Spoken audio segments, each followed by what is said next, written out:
you've clearly, how can I put this? You've acquired a pretty well-known set of friends that worked on the record with you, and talk to me about the musicians that are on the album with you, and how they, came to be on the album, and just the whole feel of bringing them all together, and what the connections were that made you want to have them particularly on the record. Well, first of all these songs were, because of the folk thing, I put down, I made sure I had a good acoustic guitar and the lead vocal finished before I started putting anything else on the record, so that it would stand on its own, kind of like we did here today, right. Sort of. And then as the record evolved, I would just kind of, pick my brain a little bit about who if I wanted somebody else to play on it. Pretty much it was just Hank and I. Hank, right. Who just played here with Hank Linderman, who engineered the album as well, and played a little bit on the record. But past that, when if it got to a point where I wanted some other texture, say another voice, and I didn't want to sing. I mean, a lot of times overdubbing myself works, and that's what I want. But I didn't want that to be on every song. It would get really kind of boring and stale. So whichever song I was working on at the time, I would think, who would I really like to, anybody, if I could have my choice. And I would think of a person, and I would round up their phone number, and I'd call them. And most people took me up on it, because some people were friends, like Graham Nash. Kenny Wayne was a friend. I did not know Keb Mo, although I met Kevin once before, but just was a handshake.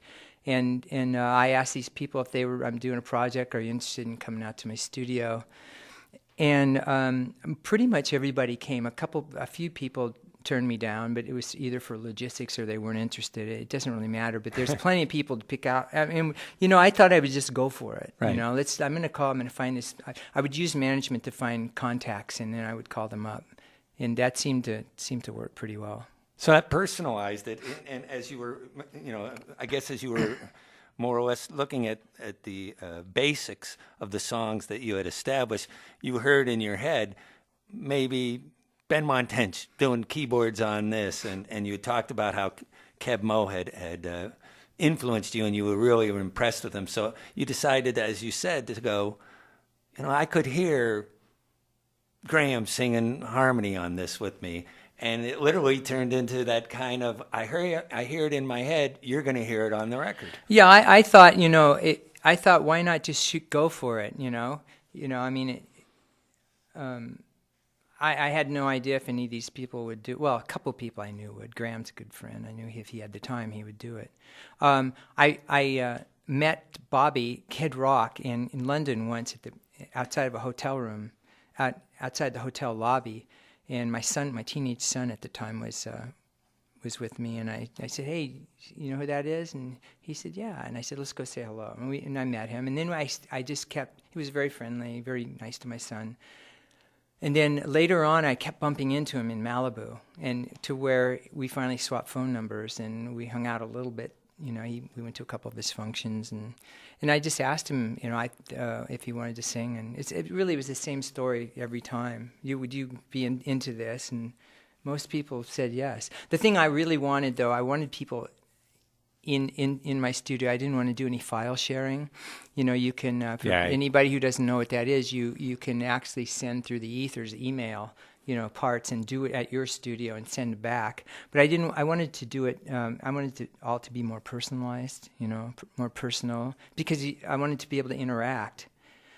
Talk about the beginnings of what we dubbed the country rock scene here in Los Angeles, because you were there pretty much at the beginning, and you had a bird's eye view of a lot of what transpired and evolved, and it became really the sound of the 70s, not only here, but across the country. Let me hear about how it was, a kid from Sacramento coming down and getting connected and getting on this ride. Well, first of all, I always thought, I'm glad you specified it here in Los Angeles, because I always thought the first country rock was the first, a lot of the first rock and roll records, the Everly Brothers, right. Conway Twitty, right. Had a huge record. And Elvis, was very country. Sure, the Sun Studios, all that. So they were the original guys. But this this other movement that came later was actually, I know that was strong here in Los Angeles, like really just before I came, but also the band I was in Sacramento, we were going that direction too. We were singing Merle Haggard songs. Right. You know, I spent 21 in prison doing life without parole. I turned 21. Yeah, you know, those songs. So we were definitely going that direction too. And by the time I was asked to join Poco, this new country rock band that was emerging, I was really getting my feet into that, getting my head into all that. There were the Burrito Brothers and the Byrds got into it. Honestly, I was so happy to be in Los Angeles pursuing my dream and look like there was a possibility of things happening when Poco started talking to me, that I was just going with the flow. I really was. I probably would have gone any direction. I was just a kid and I was very young and impressionable.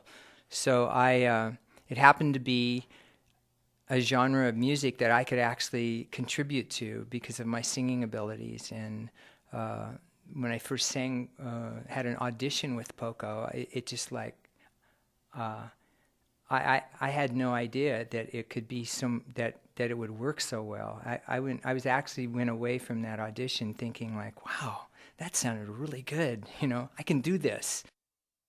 When you first went to the Eagles, was it again an occasion of, or had you already kind of known that the vocals were going to blend, or what was the first time when all those vocals came together? Did you have that, wow, this is really going to be something, a moment again?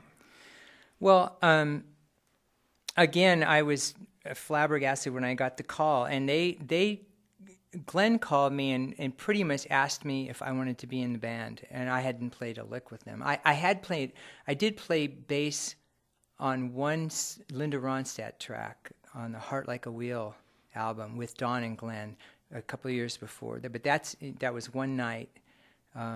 We obviously knew each other. We had done some gigs together. It was. At the risk of sounding, cocky, it seemed like just the perfect thing, like for everybody, certainly for me. And I thought this is good. I knew it would sound good. And then when we started singing together, before the Long Run album, we went in and did some tracks for Joe's. I think it was the So What album, right? The one where he's underwater. Yeah.